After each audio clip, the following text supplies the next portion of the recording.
Hey guys, welcome back to the channel Daughter of Increase. My name is Denise. For those of you who are new to my channel or who have never seen my face, I make Christian related videos and post every Tuesday and Thursday. And today's video is going to be one that a lot of you have been waiting on, and it's going to be a walkthrough kind of tutorial on how I actually use my journaling Bible to study. And I posted 2 videos previously, which will be linked down below. You can click the eye on the screen, about my thoughts on Bible journaling, how I do it, and then I showed you guys what I use. And this one is going to be a more in-depth actual walkthrough of how I go about it. So briefly, I'm going to run down with you guys the materials that I'm going to use, and then the second half will be me showing you guys step by step how I go about it. So again, the Bible that I use is this one. This is a New King James Journaling Bible from Thomas Nelson. It is red letter text, which I am a fan of. I love it. It's cream. This is in the teal cover, the teal floral hardcover with cloth material. So taking off the cover, here it is. I love this beauty. It is amazing. It opens well. It folds amazingly well. And here is what the paper looks like. So you have your lines and your verses and some notes at the bottom. So this is what I use. And briefly, just going to show you guys how I study. I'm going to show you guys what Luke looks like. So this is how I use my journaling Bible. If I can move that. No, I can't. Okay, so you know, this is my way of using my journaling Bible. And I said it in the previous video that a lot of people use their journaling Bibles to art journaling, and I'll post pictures of what art journaling is. And I have nothing against that. I think it's the prettiest thing. I've tried it myself, but I personally feel convicted doing that. And I feel like if you feel convicted doing something, then it's wrong to you, but it's not wrong to other people. Some people find it okay to wear mini skirts. They don't feel convicted in wearing them. I don't feel convicted in wearing them, but in certain situations, like I feel convicted if I wear it to church, obviously, or if I'm wearing it to like a business event. But if I'm going out and I'm wearing it just because it's, you know, fashionable and not for the attention, I don't feel convicted. Hopefully that was a good example for you guys, but you know, if something is convicting to you, then you know that's for you to do something about it, not for you to push on others. So again, I have find nothing wrong with those who do Bible journaling with the artwork. Just for me, I feel convicted when I draw in my Bible, so I use it to actually study. That way I don't always have to have a separate notebook for my notes. So the resources that I use to help me, which you will see in this video, are BibleHub.com. I recently started using them, and I use their text analysis portion because it breaks it down with the Strong's Concordance. It does transliteration. It tells you if it's Greek or Hebrew was their original language, and all that other stuff. So here's what it looks like. It tells you the original language, what it says, and then you can click on the number to get the definition of words or whatever the case may be. So I will be going through Job with you guys, the first chapter. I'm probably going to do either verses 1 through 5 or like the first 2 sections, which you'll see as the video goes on. But also, I like to play music while I'm studying. And I normally will listen to Pandora or iHeartRadio and put on some like Ty Tribbett or Kirk Franklin or Tasha Cobbs or something like that. But I noticed a lot that when I do play those kind of music songs, I don't really study as much as I should because I'm always singing. So I like to play instrumentals. I've been loving the Our Daily Bread Hymns of Heaven and God's Peace. It's 2 CDs with nothing but instrumental songs. And a lot of the songs you know, but they're so well played that they're very relaxing and calm. And I actually recently ordered a lot more of their instrumental CDs, which I'll be showing in the haul, which will be my Christmas haul that you'll see. But yeah, I play one of these CDs and just let it rock out. And then I also use the Thompson Chain Reference Bible. I was using my mom's for the longest, but I finally got my own. She got me my own for Christmas. You will see this in the Christmas haul, and you will see a review of this Bible coming soon because I'm obsessed with it. But I'll be using this to help me out. And another Christmas gift that I got myself will be the Biblical Encyclopedia Index from Thomas Nelson, as well as a resource. So those are the 3 resources that I'll be using. Post-it notes and page tabs. So I have a variety of post-it notes. This is a Hema style post-it note. Literally, it's Hema. Says it here, from Hema. Then I just have these post-it notes you get from Target.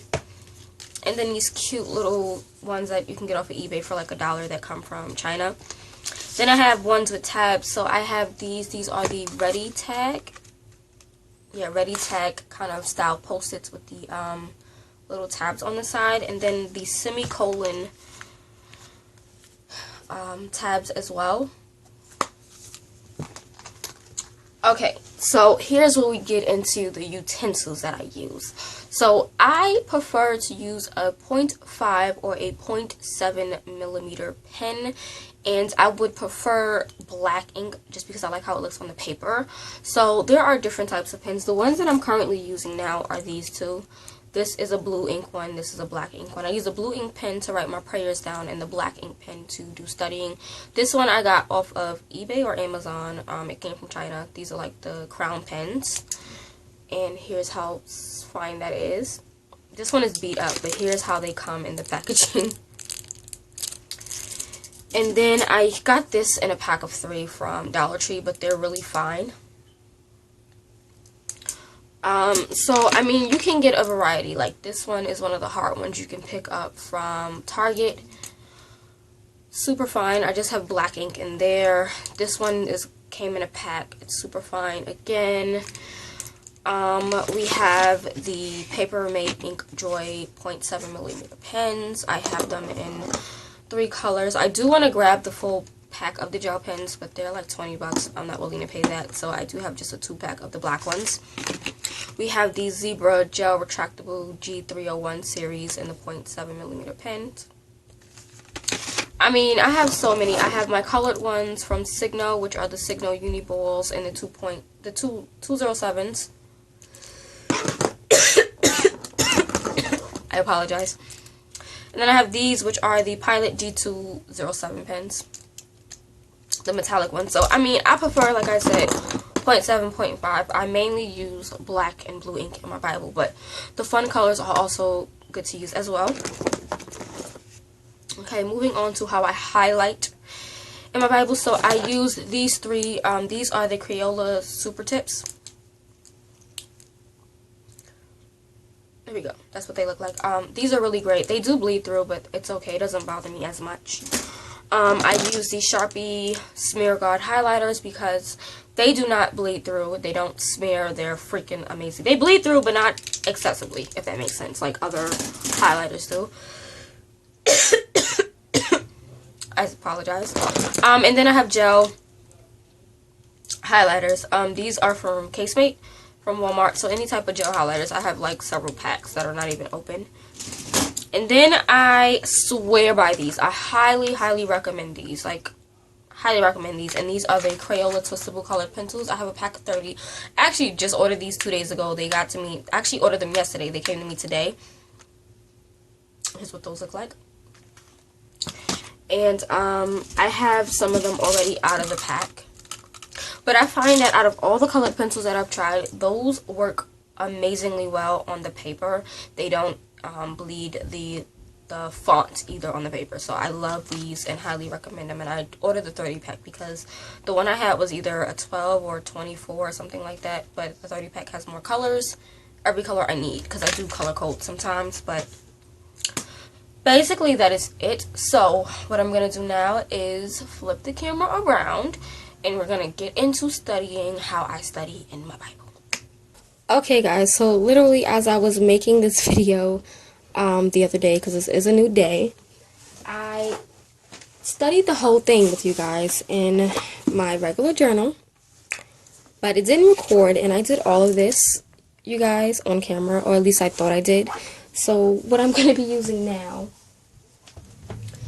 to do this tutorial with you guys is the single column journaling Bible, the ESV translation. It's the original black one, but on mine I did put some stickers that say daughter of increase, and as you can see, like I said, it's a whole new day. My nail is broken. It is what it is. We're just gonna redo this video.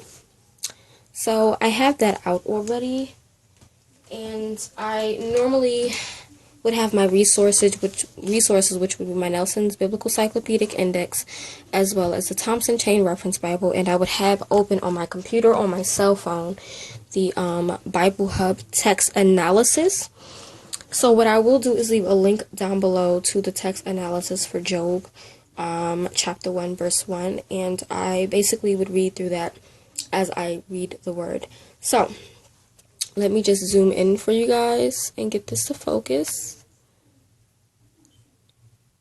Because we're going to do this. We're going to do it. And we're going to hopefully get through it this time. But, okay. So, you guys already know the type of utensils and things that I use. So, I'm going to use a variety of things on camera today to show you guys my process. And, it's not going to be an actual in-depth process because obviously it didn't record when I was making this video. So I apologize. I will have my notes here. But sorry, just getting everything set because that was just terrible the other day. But okay, so we're gonna be studying Job, the book of Job, and this was a book that I never studied, never read. The basics that I knew about Job was that he was a great man. He was one of the greatest where he lived, and he was one that was tested by the enemy with God's permission. He lost his family, he lost his friends, he lost basically everything. And the devil just wanted to see if he would turn his back on God. He never did.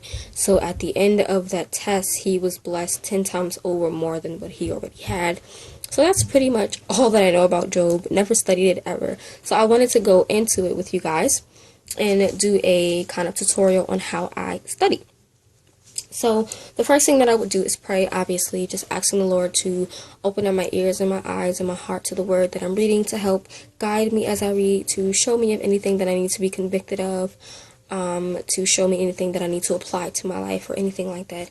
Just a basic prayer. And I do have a specific prayer written out if I don't know what to pray, but I'll get into that in another video. But we're going to jump right in. So after I pray, I basically read through the scripture. Now, I'm only going to focus on the first 5 verses of chapter 1. That is going to be what we study today, as you're going to see. So, just simply read through it. So, this one says Job's character and wealth. In my New King James Bible, it says Job and his family in Utes. So, we're going to read through, no underlining, no circling, nothing. There was a man in the land of Utes whose name was Job. And that man was blameless and upright, one who feared God and turned away from evil. There were born to him 7 sons and 3 daughters. He possessed 7,000 sheep, 3,000 camels, 500 yoke of oxen, and 500 female donkeys, and very many servants, so that this man was the greatest of all the people of the East. His sons used to go and hold a feast in the house of each one on his day, and they would send and invite their 3 sisters to eat and drink with them. When the days of the feast had run their course, Job would send and consecrate them, and he would rise early in the morning and offer burnt offerings according to the number of them all. For Job said, "It may be that my children have sinned and cursed God in their hearts." Thus Job did continually. So, just read it the first time through. That's what I do. I just want to read it, understand it, pretty much. So then I go through it a second time, verse by verse. I would first circle anything that I want to define. So I like to define names because I like what the names mean. So the first thing I'm going to do is circle anything I want to define. So I do want to define the word oops. I do want to define Job's name. I am going to circle the numbers 7 and 3 for a specific reason, which you'll see. 7 and 3. I want to circle feared. And I circle any word that I want to define, whether it's a word I know or not, because we all know what the definition of fear is. But the way things were written back in the biblical time, they meant different things, so I just like to look up those words. What else? I want to circle consecrate. Okay. So I circled my words. So I circled Oots, Job, Feared, 7, 3, and Consecrate, as you guys can see. Just circle them. Not going to make any lines just yet. So now I'm going to go verse by verse and underline anything that I need to, anything that stands out to me. I will box anything if it's like really key or important to me.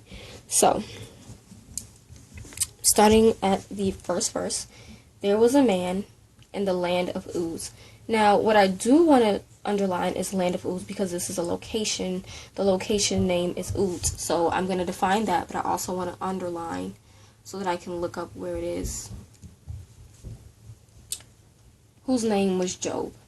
And that man was blameless and upright. So I'm going to underline that man was blameless and upright because now I'm learning who this person is. So I know that Job lived in the land of Uz and that he was a blameless, upright person. He also feared God and turned away from evil. So I'm going to underline that as well. And just going to start off with that first verse in that chapter because, like I said, it's packed with a lot. So the first thing I'm going to do is define the words, which I've already done. If you guys, like I showed you guys previously, I did this whole study. But, oots, it says ooze, but it's pronounced oots, and it means firmness. So I'm literally just going to write firmness. And I apologize about my writing and my hand being in the camera, so please bear with me. Firmness. And I'm just going to draw an arrow to it. So there we go, firmness. And I do write my F's backwards. So, yeah, I'm one of those weird people.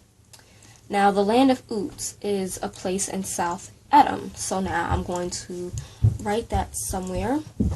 And I guess I can write it here in this area. Place in South Edom. And then I'm going to box it. I box everything just so that it stands out. And then I'm going to make an arrow from what I underlined. And let me just... Okay guys, so I'm back. I just had to do some fixing around with the camera and stuff. But as I was saying, I basically drew a line from Land of Oots. And I put a box around what I wrote, and I just wrote place in South Edom because that's exactly what it is. So we're going to keep going. And now we're going to go to define Job. Now, Job I already defined. It basically means return, but the origin is very unclear. So that's basically what I'm going to write here. And I'll write it somewhere up here. So hopefully you guys can see, and let me fix my lighting just a bit so I'm not in the way. But and if you guys hear my bed, I apologize. I had to move myself around a bit. But I'm just going to put origin unclear, but means returning, because that's exactly what his name means. So, origin unclear, but means returning. I'm going to put a box. And draw an arrow. And it doesn't have to be perfect. I mean, it never has to really be perfect. So moving on. And that man was blameless and upright. So what I get from that is that he was a perfect and holy man. He never stepped outside of God's will, is basically what I get from that. So I'm going to write that up here. He was a perfect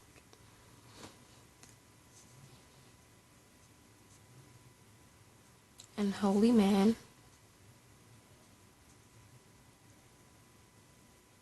never stepping outside of God's will. And again, it does not have to be perfect. Some days are neater than others. Some boxes are straighter than others. But as long as you can get to it, and I'm just going to draw an arrow.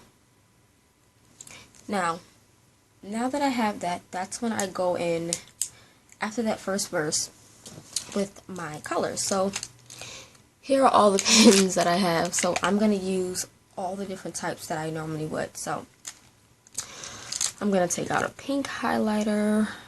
I'm going to use the Crayola Twistable. And this one. And that one. Okay, so now let's dive in. So what I'm going to start off with is the Land of Ooze. That itself I'm going to underline with the highlighter. Land of Ooze. And I'm going to follow it with the arrow so that I know that this pink connects with this. And then I'm going to go around the box as well with the pink highlighter. And I have to just fix this a bit so I can get over here. And it doesn't have to be perfect. And you guys can see it shadow through. It does shadow on the other side, but it's not bleeding, which I like. So again, this is the Sharpie Smear God highlighters. I love these babies. They're amazing. Okay, next we're going to go in with a Crayola Super Tips marker. This is a peach color, and I'm just going to circle the word ooze. Follow the arrow and the box with it. And briefly show you guys, it shadows, but it does not bleed through, which I love. So you can use highlighters and markers. Just make sure you're not pushing too hard on the papers. Okay, now I'm gonna go in with Job with this pink, this baby pink Crayola Super Tips. Circle that and just follow the line. And it's really fun just to make it colorful, and it helps everything to stand out if you decide to go further back and like study. Taking the Crayola Twistable pencil, I'm just gonna underline what I did. That man was blameless and upright. And follow again with the arrow. And box it off.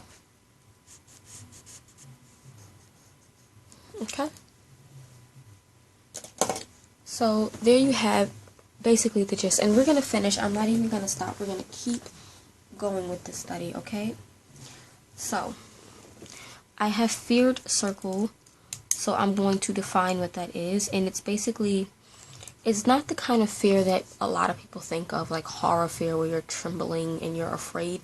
It's more of to stand in awe of, reverence to, and honor. So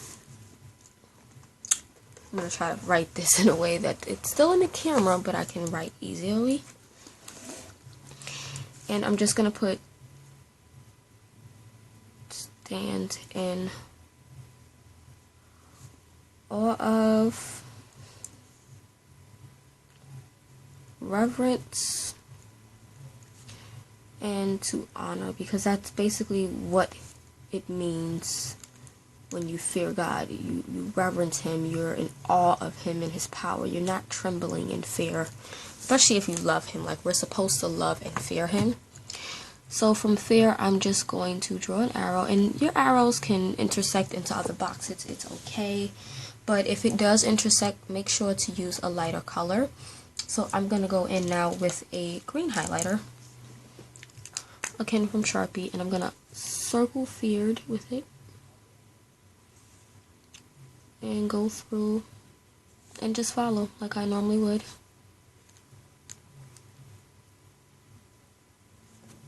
My neighbors, my landlord is actually listening to gospel music right now. I actually hear it. I love that song she's listening to. But okay, so he feared God and turned away from evil. So what I'm getting from that is that Job had a strong reverence for God. He deliberately avoided and rejected all evil, never falling into the trap. That's basically what I get, so that's basically what I'm going to write. It's as simple as that. Just write what you get from out of the scripture. A lot of people feel that when you're studying the word, you have to be really theological and all this, fantastic stuff. But I just feel like when you're studying the word is living, so it means something different to everyone, and it means something different to you every time you read it. It is a living thing, so it's not going to always be the same. So whatever you get when you study your word, that's what you write. Write your thoughts, journal your thoughts, and that's basically what I do. But I do use my multiple resources, like I said. But again, I'm going to write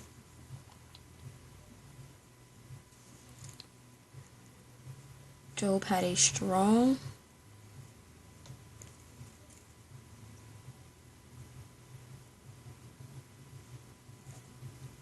reverence for God. He deliberately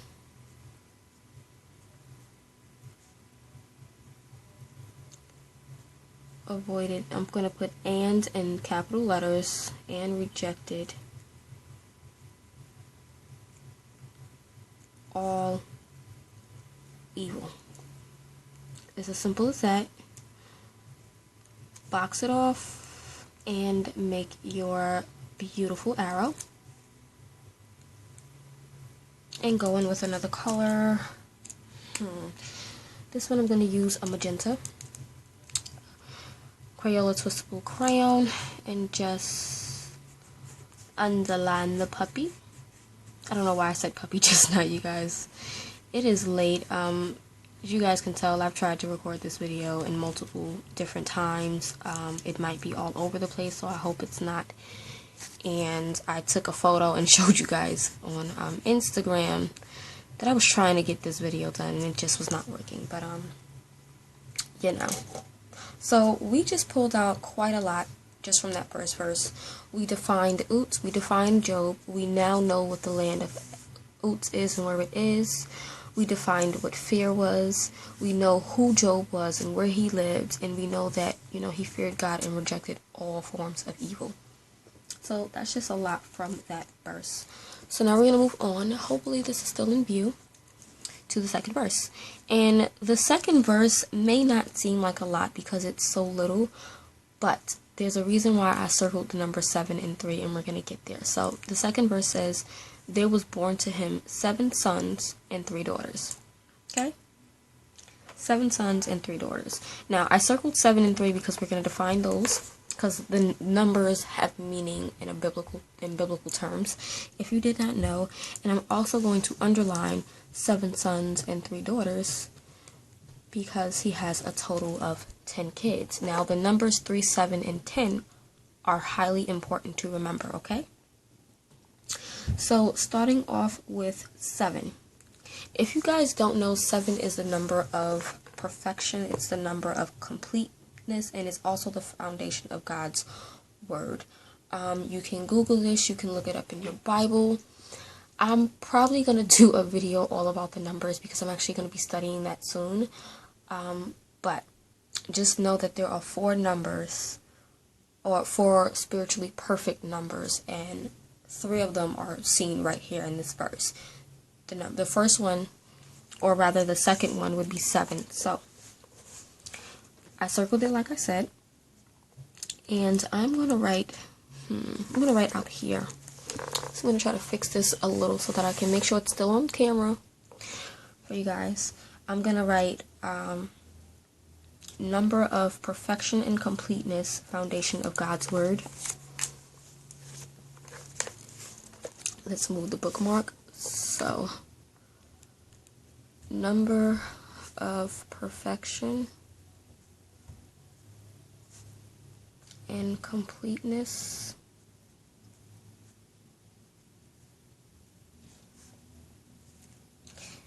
foundation of God's word.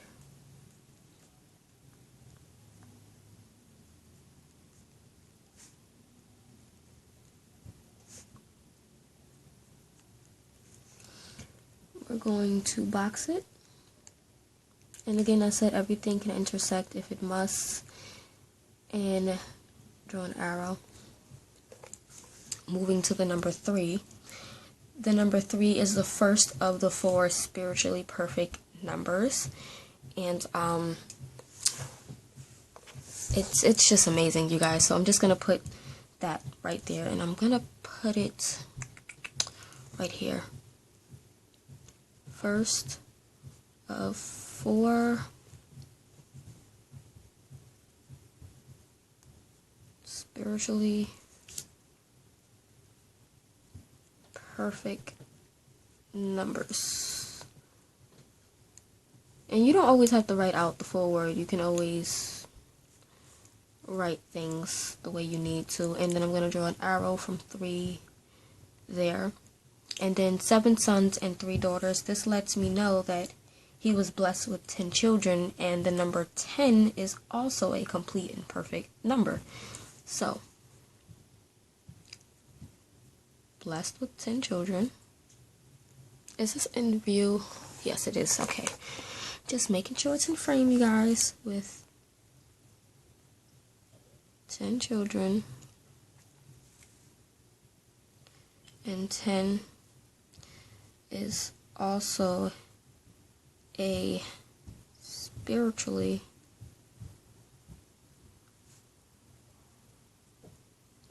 perfect number. So now, just gonna draw a line here. And same process, pick some colors and get things going. So I'm going to use purple, yellow, and orange, right? So that is not orange, Shanae. That's not it. This is it. Okay, so for 7, we are going to circle it with the orange and box it off with the orange. And you guys, I pray this is in frame for you.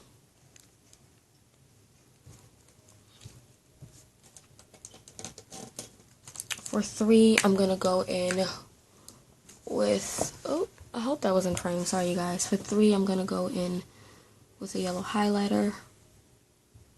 Again, not pressing too hard on the paper because I don't want it to bleed through. Shadowing doesn't bother me. And then to underline the amount of kids he actually had, I'm going to take some purple and just underline the whole thing. I should have used another color, but I'm not going to press too deep.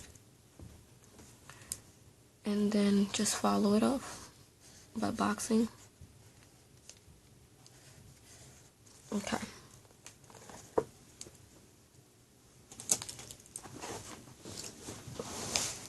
Now keep in mind, we only got to verse 2, right?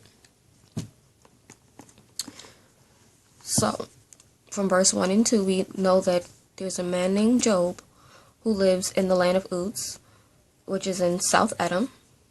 We know that he was a perfect and holy man. He never stepped outside of God's will. We know that he had a strong reverence for God and that he deliberately avoided and rejected all forms of evil.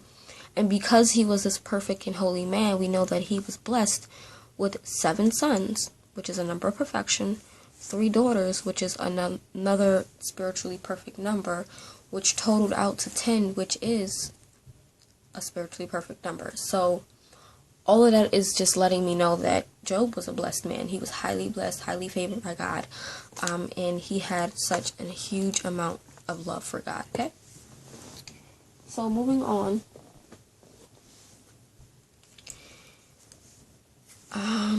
There were, okay, no, we read that. Okay, he possessed 7,000 sheep, 3,000 camels, 500 yoke of oxen, 500 female donkeys, and very many servants, so that this man was the greatest of all the people of the East, okay? So, I'm going to underline that he was the greatest of all the people of the East, because that's something that I want to remember. Greatest of all the people of the East. And then I'm going to put a bracket around, sorry, not there. I'm going to put a bracket around the verse that contains how much he had as far as animals and servants, because that lets me know he was a wealthy man. So, okay. My bracket just went really ridiculous, you guys. So I'm going to now take this like reddish orange color. Oh, you can't see it. This reddish orange color here. And follow the bracket. Because I know that this is one whole thing. And I bracket when I'm doing more than one verse. So if it's more than one verse that I want to focus on, I'll put brackets around those verses so that I'm aware of what it is that I'm focusing on.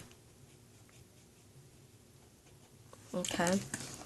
And then greatest of all the people of the East, I'm going to go in with this kind of like turquoisey color.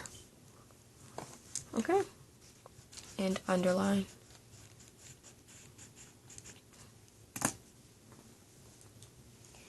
Now, for the part that I bracketed, I'm just going to write that he was rich physically to match his spiritual wealth, because this is letting me know in the first two verses, not the first two verses, in that first verse, it's telling me that he feared God. So he was spiritually rich. He was blameless and upright.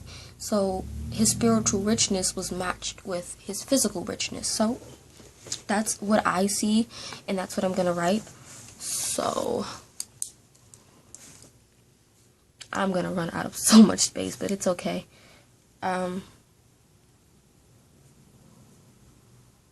He was rich spiritually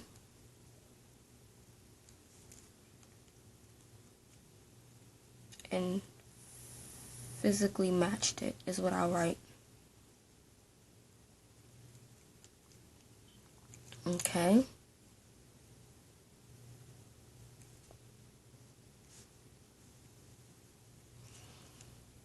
And we'll just try to get an arrow going. Not even an arrow, just connect it. And then for the line where it says greatest of all the people of the East, I'm just going to say that he was one of God's favorites, because that's how I see it. He was the greatest of the people in the East. He had to be one of God's favorites, especially because he was so blessed. So, where do I want to write this? Let's see. I'm going to write it here. One of God's favorites. Because I don't think there were many people in the Bible described as the greatest of all the people in, whatever area they were. There weren't many. And those great men were normally favored and favored by God, if that makes sense. I'm just going to draw that arrow here and follow those up with the corresponding colors.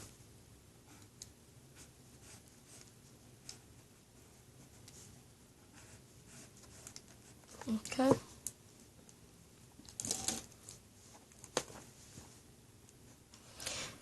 Not much more left, you guys. Not much more left. Is this in frame? Okay.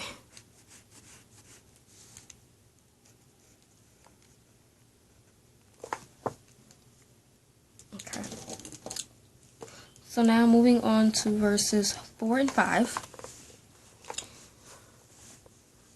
His sons used to go and hold a feast His sons used to go and hold a feast in the house of each one on his day, and they would send and invite their 3 sisters to eat and drink with them. And when the days of the feast had run their course, Job would send and consecrate them. So I'm going to underline that he would send and consecrate them. Keep in mind, we already circled consecrate because we're going to define that. He would rise early in the morning. We're going to underline that. And offer burnt offerings. We're going to keep going with that. According to the number of them all. For Job said, "It may be that my children have sinned and cursed God in their hearts." Thus Job did continually. So, what I'm going to do is bracket that last line of verse 5 where he speaks about his prayer. So now we have Job would send and consecrate them. underlined. We have consecrate circled. He would rise early in the morning and offer burnt offerings. We underlined that, and then we bracketed the portion where it says Job said, "It may be that my children have sinned and cursed God in their hearts. Thus Job did continually." So, consecrate. What I'm going to do right now is, this is one of the resources that I use a lot when I'm studying. It is, hopefully it's in frame. It's BibleHub.com, but I use their text analysis, and you can go verse by verse, and it'll give you the Strong's Concordance number, the transliteration, if it's in Hebrew or Greek, or rather if Hebrew or Greek was the original language. So for Job, it was Hebrew. It'll read it in English and then tell you if it's like a verb, conjunction, noun, all that great stuff, okay? So this is literally the whole thing of verse 5, okay? For chapter 1 in Job. And I'm going to go down to where it says, "and consecrated them," because I want to focus on that word consecrated. So you would hit on 6942, and I already have it opened in another slot. So now we have the the Hebrew word, which is kodesh, to be set apart or consecrated. It tells you if it's a verb, it tells you the transliteration, how to pronounce the word, which I love because it does that. It gives you the NAS exhaustive concordance, the word origin, definition, NASB translations, what it might say in other versions, like my other Bible says to sanctify, so, you know. And it just really goes down and breaks it. And you can go by verse or scripture, because some scriptures use the same words, but they mean different things. So I'm just scrolling down until I find Job. If we'll even find Job in this, you know. But I think Job was for number 4, if I'm not mistaken. Yes. Was it? Yes, Job. Okay, so 4 says consecrate by purification, people, and sons of Job, Job 1:5, okay? So consecrate, other words would be become holy, to keep it holy, make it holy, prove self holy, all that great stuff. So after looking it up on BibleHub and then looking it up in my Nelson's Bible Cyclopedic Index, sorry you guys, and other concordances, I would write a definition. So the definition that I'm going to write is to be set apart, to be purified, is what I'm going to write. Now keep in mind, I'm looking at this in the way that it is written for this specific verse, okay?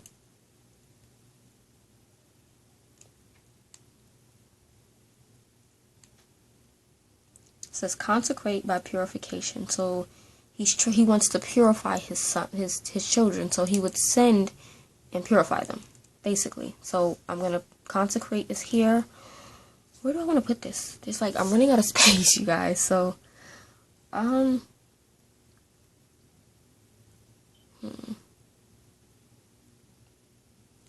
gonna write it here, I guess. And just put to purify.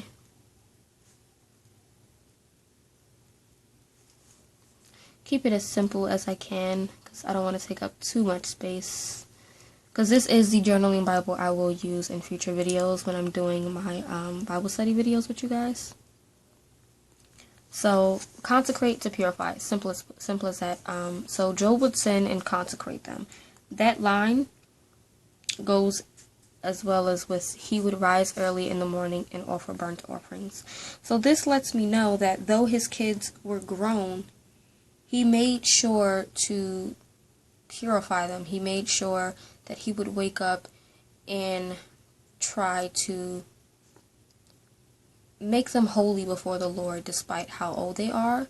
And then that goes into the prayer that he said. It lets me know that regardless of them being grown, regardless of his kids all moving out the house, he will consistently be a parent and pray for his kids, which is phenomenal. So what I'm going to write is, though his kids were grown, he made sure to continually pray for them and ask God to forgive them of their sins.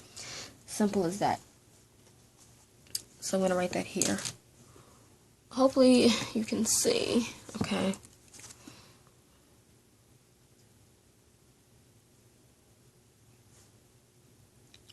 Though his kids were grown,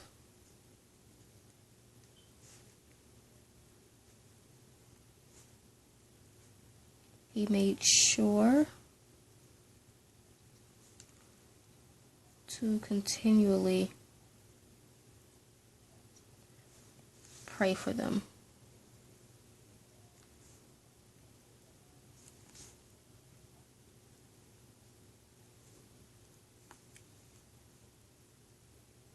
Yeah, I'm just going to write that. So though his kids were grown, he made sure to continually pray for them. That just shows his love as a parent to his kids. So I'm going to box that off. And I'm going to make an arrow from here to there. And we're just going to pick two colors. I'm going to pick a yellow, I guess. A yellow. Nope, we're not going to do yellow. We're going to do a lime green for the consecrate word. And circle that. And then just bring that down.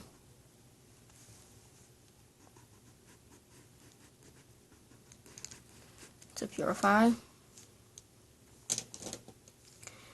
And then I want to use this lavender kind of color here. And we're gonna make this box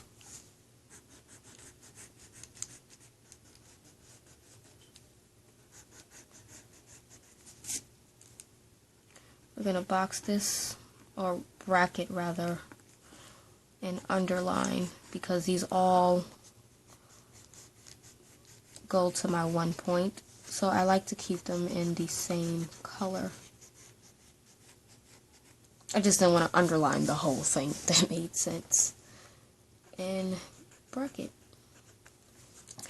So this is pretty much it, you guys. Let's see if I can come out a bit for you. Okay, so that's pretty much it.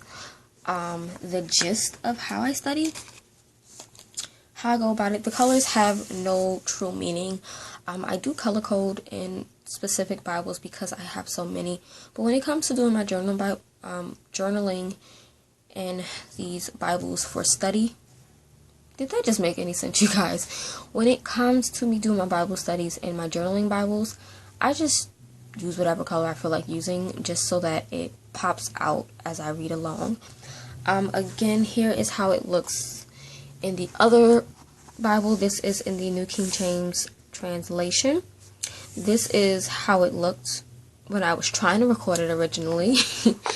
And here's how it looks now. So I hope this video helped you guys understand how I go about using the colors and boxing everything and stuff like that. If you would like to see more videos like this, let me know. I definitely will have Bible study videos. I'm just not sure if I'm going to do them like this, where you guys see me box, circle, and all that, or if I'm going to do them more talking style.